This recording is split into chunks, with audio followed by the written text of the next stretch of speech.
Imagine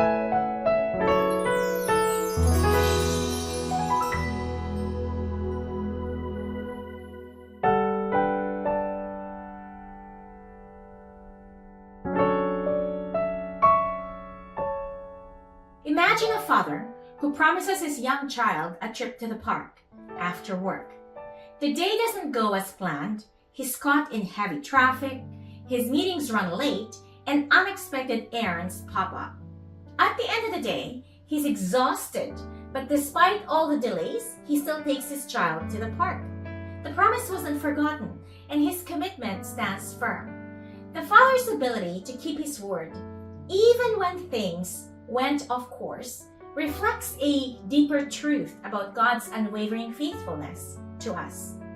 This everyday example mirrors what we see in Joshua chapter 21, verses 43 to 45, where God fulfills his promises to Israel. Thus the Lord gave to Israel all the land he swore to give to their fathers. Not one word of all the good promises that the Lord had made to the house of Israel had failed.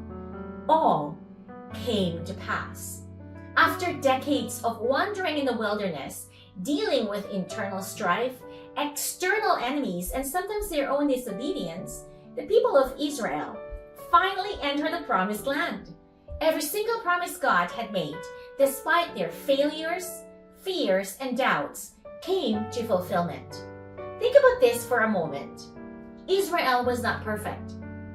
Throughout their journey, they doubted, they rebelled, and they made mistakes. Yet, God's faithfulness never wavered.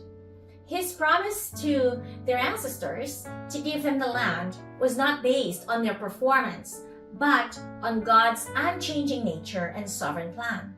In this moment, Israel experiences the overwhelming truth that God's providence prevails, even when his people fall short.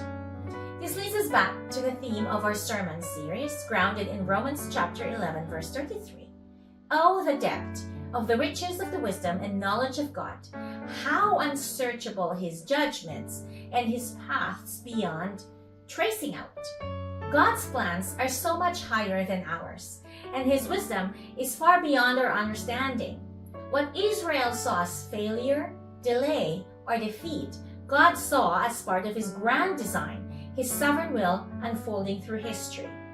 In our own lives, we face similar challenges.